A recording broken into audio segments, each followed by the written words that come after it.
Hello, my name is Arlindo Chagas. Welcome to the channel, The Noble of Horror Tales. When I was in high school, I got a part-time job as a night watchman in the school library. The library was in an old building with narrow corridors and floor-to-ceiling shelves. It was a quiet place, perfect for studying and earning some extra money. My supervisor was Mr. Rodriguez, a middle-aged man with a stern appearance. He showed me the areas I was supposed to patrol and explained that, despite the students' stories about the building being haunted, he had never seen anything unusual. This reassured me a bit, although I still felt a chill down my spine when walking alone through the dark corridors. One night, I was sitting at my desk reviewing some biology notes when I heard footsteps. The sound was soft, almost imperceptible, but clearly coming from one of the corridors. I grabbed my flashlight and went to investigate, thinking that maybe a student had gotten stuck in the school. "Hello? Is anyone there?" I called out, but only silence responded. When I turned the corner, I saw a shadow moving quickly into one of the reading rooms. I quickened my pace and entered the room, illuminating the space with the flashlight. The shelves were full of dusty books, and the air was cold and dense. In the corner of the room, I saw a male figure with his back to me, staring intently at a shelf of old books. "Hey, what are you doing here?" I asked, trying to sound braver than I felt. The figure didn't respond. Slowly I approached, and when I was a few steps away, the figure turned abruptly. It was a boy, appearing to be about 16 years old, wearing old-fashioned clothes and with an expression of despair in his eyes. "Please, you have to help me," he whispered, his voice trembling with fear. Before I could respond, he vanished. Literally disappeared into thin air right in front of my eyes. I felt my heart race and a sense of terror overtook me. I ran out of the room and returned to my desk, trying to process what had just happened. I told Mr. Rodriguez the next morning, but he laughed and said I was probably tired and imagining things. But I knew what I had seen. I decided to investigate on my own and began searching through old school records. I discovered that about 50 years ago, a student named Pedro had mysteriously disappeared. He was known for spending a lot of time in the library, studying for exams. His classmates said he was a brilliant but introverted boy. The police never found any clues about his whereabouts, and the case was filed as a disappearance. In the following nights, I kept hearing the footsteps and seeing shadows moving through the corridors. It was always the same boy, Pedro, who seemed to be trapped between this world and the next. He never said much, only asked for help and then disappeared. I tried several times to interact with him, to ask what had happened, but I never got a clear answer. One night, I decided to follow the footsteps I heard, trying to understand their origin. They led me to the basement of the library, a place I always avoided because it was extremely dark and stuffy. I descended the stairs carefully, each step echoing in the sepulchral silence. In the basement, I saw Pedro again, this time sitting on the floor with his hands on his face. He seemed to be crying. Approaching slowly, I sat down next to him. "Pedro, I want to help you. What happened to you?" I asked softly. He lifted his head, his eyes full of tears, and pointed to a dark corner of the basement. "They never found me. My body is here, behind that wall." Following the direction he pointed, I found a brick wall that seemed out of place, as if it had been hastily built. With effort, I managed to remove some bricks and, to my horror, discovered human remains. It was Pedro. I ran back to tell Mr. Rodriguez and the police. After an investigation, they discovered that Pedro had been the victim of a brutal crime committed by a former school employee who was never caught. After the discovery, I never saw Pedro in the library again. The feeling of his presence disappeared as if he had finally found peace. This experience marked me deeply. To this day, when I pass by a library or hear footsteps in an empty corridor, I remember Pedro and the night I helped solve a 50-year-old mystery.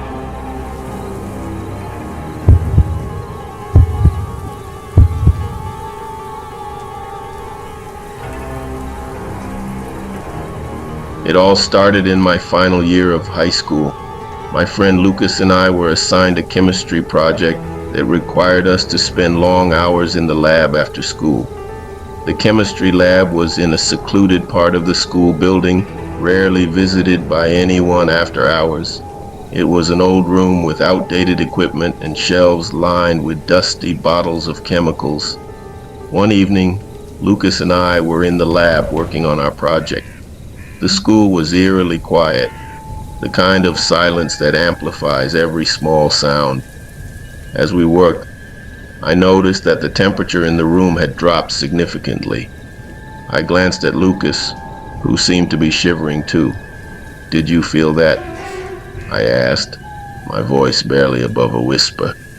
"Yeah, it's freezing in here," he replied, rubbing his arms. "Maybe the heater's broken."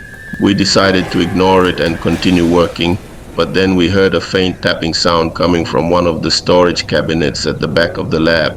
At first we thought it might be a rat or some other animal, but the tapping grew louder and more insistent. "Should we check it out?" Lucas asked, his face pale. "I guess we should," I said, trying to sound braver than I felt. We walked slowly to the cabinet, the tapping growing louder with each step. When we reached it, I hesitated for a moment before opening the door. Inside, there was nothing but old lab equipment and supplies. The tapping had stopped. "That's weird," Lucas said, peering over my shoulder. "There's nothing here." We shrugged it off and returned to our work, but the eerie feeling in the room persisted. A few minutes later, we heard a loud crash behind us. We spun around to see that a beaker had fallen off one of the shelves and shattered on the floor. "Okay, this is getting creepy," Lucas said, his voice trembling. "Maybe we should call it a night," I suggested. As we started packing up our things, the lights in the lab began to flicker. The tapping sound returned, this time louder and more frantic.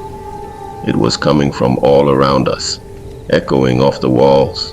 We stood frozen in place, too scared to move. Suddenly, the room went completely dark. We fumbled for our flashlights, and when we turned them on, we saw a figure standing at the far end of the lab. It was a boy, about our age, with a look of sheer terror on his face. He was pointing to something behind us. We turned around, and there, in the dim light of our flashlights, we saw another figure. This one was different. It was dark, almost like a shadow, but with glowing red eyes. It moved towards us slowly, its presence filling the room with an overwhelming sense of dread. "Run!" I shouted, grabbing Lucas's arm. We bolted out of the lab and down the hall, not stopping until we reached the main entrance of the school. We burst outside, gasping for breath, and didn't stop running until we were far from the building. The next day we told our chemistry teacher, Mr. Silva, what had happened. He listened patiently but seemed skeptical. "The old chemistry lab has been there for decades," he said. "I've never heard of any hauntings." Determined to find out more, Lucas and I did some research. We discovered that many years ago, a student named Daniel had died in the lab under mysterious circumstances. He was working on an experiment late at night when a fire broke out. The cause of the fire was never determined, but some believed that Daniel's spirit still haunted the lab, seeking justice or perhaps trying to warn others. We decided to return to the lab one last time, hoping to uncover the truth. This time we came prepared with cameras and recording equipment. As soon as we entered, We felt the same cold chill. The lights flickered and the tapping sound started again. We set up our equipment and waited. Hours passed and nothing happened. Just as we were about to give up, the temperature dropped even further and the tapping grew louder. The lights flickered wildly and we saw Daniel's ghostly figure appear once more. "Please help me," he whispered, his voice echoing in the room. "What do you need?" I asked, trying to remain calm. He pointed to a specific spot on the floor. We approached cautiously and found a loose floorboard. Underneath it, we discovered an old, charred notebook. It contained Daniel's notes and a detailed account of the night he died. According to his notes, he had discovered a dangerous chemical reaction that he was trying to contain when the fire broke out. We took the notebook to Mr. Silva, who was shocked by our discovery. The school conducted an investigation and confirmed that the chemical reaction Daniel had been working on was indeed hazardous. Measures were taken to ensure that such an incident would never happen again. After that night, the hauntings in the lab stopped. It seemed that Daniel's spirit had finally found peace. Lucas and I graduated soon after, but we never forgot the terrifying experience in the old chemistry lab. It taught us that some mysteries are worth solving, no matter how frightening they may be.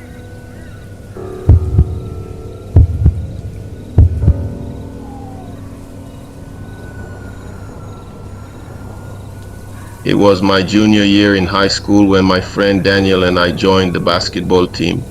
We were both passionate about the sport and spent countless hours practicing in the school gym. The gym was a massive echoing structure with high ceilings and a faint smell of sweat and old wood. During the day, it was filled with the sounds of bouncing balls and cheering students. But at night, it was a different story. One evening, after a particularly grueling practice, Daniel and I decided to stay late and work on our shooting skills. The rest of the team had left, and the gym was eerily quiet. We set up some drills and started shooting hoops, our footsteps echoing in the vast space. After a while, I noticed something strange. Every time I took a shot, I heard an extra pair of footsteps, like someone else was running on the court. I glanced at Daniel, who seemed to be focused on his game. "Did you hear that?" I asked, trying to keep my voice steady.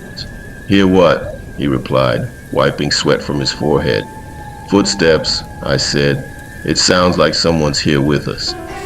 Daniel paused and listened, but the only sound was the distant hum of the school's heating system. "You're probably just tired, man," he said with a chuckle. "Let's keep playing." We resumed our practice, but the feeling of being watched persisted. I couldn't shake the sense of unease that hung in the air. Suddenly, the lights in the gym flickered and went out, plunging us into darkness. "Great," Daniel muttered. "The power's out." We fumbled in the dark, using the light from our phones to navigate. As we were about to leave, the lights flickered back on. That's when we saw him, a boy standing at the far end of the gym, dressed in an old basketball uniform. His face was pale, almost translucent, and his eyes were fixed on us. "Who the hell is that?" Daniel whispered, his voice shaking. "I don't know," I replied, feeling a cold shiver run down my spine. "But we need to get out of here." We started walking towards the exit, but the boy moved closer, his footsteps echoing louder than ours. The temperature in the gym dropped, and I could see my breath forming clouds in the air. We broke into a run, not stopping until we were outside the building. The next day, we told our coach, Mr. Thompson, about what had happened. He listened carefully and sighed. "I was hoping you guys wouldn't have to deal with this," he said, "but I guess it's time you knew." He told us about a former student named Alex. a star player on the basketball team. Alex had a promising future ahead of him, but one night, after a late practice, he was found dead in the gym. The cause of death was never determined, but there were rumors of foul play. Since then, there had been occasional reports of ghostly sightings in the gym. Determined to get to the bottom of this, Daniel and I decided to investigate. We stayed late again, this time armed with cameras and audio recorders. As the night wore on, the gym grew colder, and the lights flickered intermittently. Around midnight, we heard the footsteps again. This time we were ready. We followed the sound to the center of the court, where we saw Alex's ghostly figure. He looked at us with pleading eyes, as if trying to convey a message. "Alex," I called out, "we want to help you. What happened to you?" He didn't respond verbally, but he pointed towards the bleachers. We moved cautiously, and as we approached, we noticed a loose floorboard. Beneath it, we found an old tattered notebook. The notebook contained Alex's journal, detailing his last days. He had been threatened by a jealous teammate who wanted his spot on the team. The night he died, Alex had planned to confront him, but things had gone horribly wrong. The teammate, panicked, had accidentally pushed Alex, causing him to fall and hit his head. We took the journal to Mr. Thompson, who was shocked by the revelation.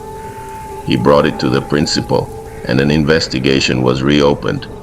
The former teammate, now an adult, was questioned and eventually confessed, bringing some closure to the case. After that night, the haunting stopped. Alex's spirit seemed to have found peace, and the gym felt lighter, less oppressive. Daniel and I continued to play basketball, but we never stayed late again. The experience left a lasting impact on both of us. It was a reminder of the darker side of human nature and the lingering consequences of unresolved deeds.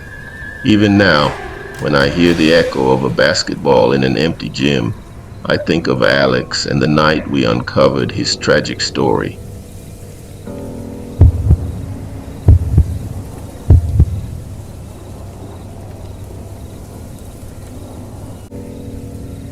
It was a rainy Friday afternoon when my best friend Lucas and I decided to stay after school to finish our science project. We were both in the school's advanced science class, and the project deadline was looming. The science lab, located in the oldest part of the school, had a reputation for being creepy, especially after dark. Our project involved creating a detailed model of the solar system, and we needed the lab's resources to complete it. As we worked, the rain outside intensified, and the sound of thunder echoed through the empty hallways. The flickering fluorescent lights added to the eerie atmosphere. "Man, this place gives me the creeps," Lucas said, glancing around nervously. "Let's finish this up and get out of here." I nodded in agreement, but we still had a lot of work to do. As we glued the final pieces of our model together, we heard a strange noise coming from the storage room at the back of the lab. It sounded like someone, or something, moving around. "Did you hear that?" I asked, my voice barely above a whisper. "Yeah," Lucas replied, his eyes wide with fear. "What do you think it is?" "I don't know, but let's check it out," I suggested, trying to sound braver than I felt. We grabbed our phones and used the flashlight apps to light our way. As we approached the storage room, the noise grew louder, a series of scraping and shuffling sounds that sent chills down my spine. We opened the door slowly, revealing rows of old lab equipment and dusty shelves. "Hello?" I called out, my voice trembling. "Is anyone there?" There was no response, but the air in the room felt thick, almost suffocating. We stepped inside, and the door slammed shut behind us, plunging us into darkness. We fumbled with our phones, trying to find the light switch, but it was no use. The storage room was pitch black, and the sense of dread was overwhelming. "Let's get out of here," Lucas whispered urgently. As we turned to leave, we saw a faint glow coming from the back of the room. We moved closer, our curiosity outweighing our fear. The glow was coming from an old, cracked glass container on one of the shelves. Inside was a strange, luminescent substance that pulsed with an eerie light. "What is that?" Lucas asked, reaching out to touch the container. "Don't touch it," I warned, pulling his hand back. "We don't know what it is." Just then we heard a low, guttural growl coming from the shadows. We spun around, shining our phone lights in all directions, but saw nothing. The growl grew louder, and we realized it was coming from beneath the floor. "We need to get out of here now," I said, my heart pounding in my chest. We ran to the door, but it wouldn't budge. It felt as if an invisible force was holding it shut. Panic set in as we banged on the door, shouting for help. The growling continued, and we felt the floor vibrate beneath our feet. "Look!" Lucas shouted, pointing to a crack in the floor. A dark, shadowy figure was emerging from the crack, its eyes glowing red with malice. We backed away, terrified, as the figure rose from the floor. It was a humanoid shape, but its features were distorted and grotesque. It reached out towards us with clawed hands, and we felt an icy chill sweep over us. "Stay back," I shouted, grabbing a nearby lab stool and swinging it at the figure. The stool passed through the figure as if it were made of smoke. The creature let out a deafening screech, and the luminescent substance in the container began to glow brighter. The room was filled with a blinding light, and we shielded our eyes, unable to see. When the light faded, the creature was gone, and the door swung open. We stumbled out of the storage room, gasping for breath. The lab was silent once more, and the rain outside had stopped. "What the hell was that?" Lucas asked, his face pale with fear.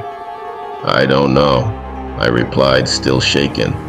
"But we need to tell someone." We reported the incident to our science teacher, Mr. Reynolds, who listened with a skeptical expression. He inspected the storage room, but found no trace of the creature or the glowing substance. "Are you sure you didn't imagine it?" he asked, raising an eyebrow. "We're sure," Lucas insisted. "We both saw it." Mr. Reynolds sighed and told us to go home and get some rest. We left the school feeling a mix of relief and confusion. Over the next few days, we researched the history of the science lab and discovered something chilling. Years ago, the lab had been used for controversial experiments involving a mysterious, unearthly substance. The experiments were abruptly halted after a series of unexplained accidents and disappearances. The lab was closed for a time, and the substance was supposedly destroyed, but it seemed that not everything had been eradicated. The shadowy figure we encountered was likely a remnant of those experiments, trapped between worlds and seeking revenge on anyone who disturbed its resting place. Lucas and I never returned to the lab after dark. The experience left us with a deep-seated fear of the unknown and a newfound respect for the mysteries that lurk in the shadows.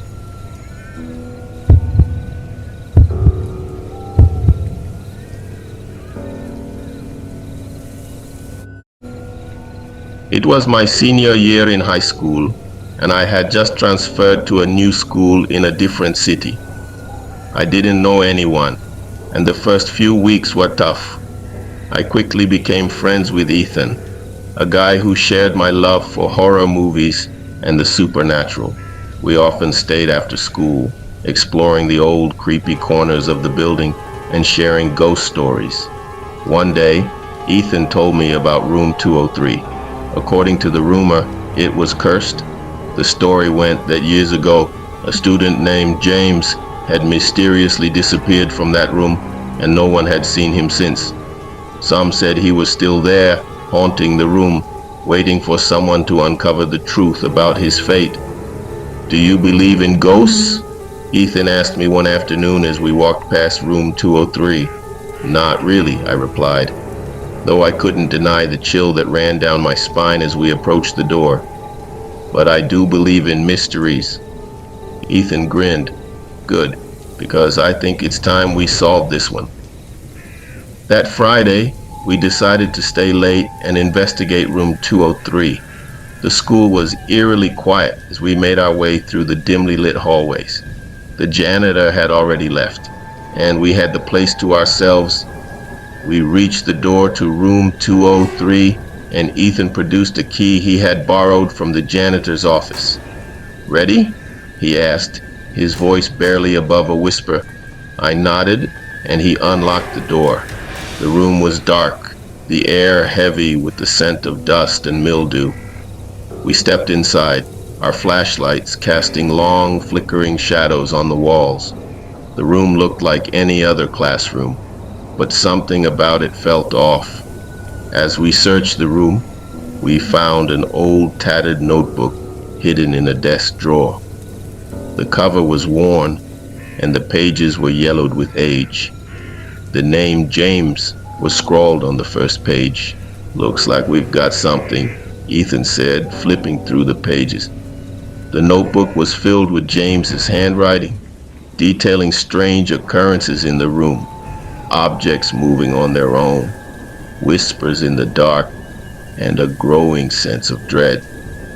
Suddenly we heard a noise, a soft, almost imperceptible whisper. We froze, our flashlights scanning the room. The whisper grew louder, more distinct, and we realized it was coming from the far corner of the room. Who's there? I called out, my voice shaking. There was no response, but the whisper continued. We moved closer, and as we did, a figure began to materialize. It was a boy, about our age, with a pale, translucent appearance. His eyes were wide with fear, and his mouth moved as if he were trying to speak. James?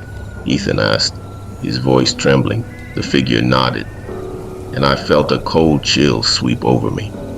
James pointed to the floor, and we noticed a loose floorboard. We pried it up and found a small hidden compartment. Inside was a photograph of James with another student, a boy named Michael, who had been a star athlete and the school's golden boy. Michael, James whispered, his voice echoing in our minds. We took the photograph and the notebook to our history teacher, Mr. Harrison, who had been at the school for over 30 years. He looked shocked when we showed him the items. I remember James, he said, his voice heavy with sadness.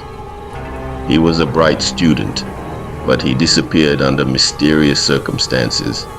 Michael was suspected, but there was no evidence to prove anything. Determined to uncover the truth, Ethan and I continued our investigation. We found old newspaper articles about James's disappearance and rumors of bullying and rivalry between him and Michael. It seemed that Michael had been jealous of James's academic achievements and had taken drastic measures to eliminate his competition. One night, as we pored over the evidence in room 203, the temperature suddenly dropped. Our breath formed clouds in the air, and we felt an oppressive presence. James's ghost appeared again, pointing to the chalkboard. Words began to form on the board in ghostly white chalk. Help me. How can we help you? I asked, my heart pounding. James's ghost led us to the school's basement, a dark and labyrinthine space filled with old, forgotten equipment. We followed him to a locked door, which Ethan managed to open with his borrowed key. Inside, we found a small, cramped room. The air was thick with the smell of decay, and in the corner we saw it, a skeleton dressed in the remnants of a school uniform. James, I whispered, horrified. The ghost nodded, his eyes filled with sorrow. We called the police, and an investigation was launched. It turned out that Michael had indeed been responsible for James's death. He had lured James to the basement, where a confrontation had turned deadly. In a panic, Michael had hidden the body and covered up his crime. Michael, now a successful businessman, was arrested and brought to justice. The school held a memorial for James, finally giving him the recognition and peace he deserved. After that night, the hauntings in room 203 ceased. James's spirit had found peace, and the room felt lighter, less foreboding. Ethan and I never spoke much about what happened, but the experience left a lasting impact on us. It was a reminder of the consequences of unchecked jealousy and the importance of seeking justice for those who can no longer speak for themselves. If you like this story, don't forget to subscribe to the channel, like, and share for more chilling tales.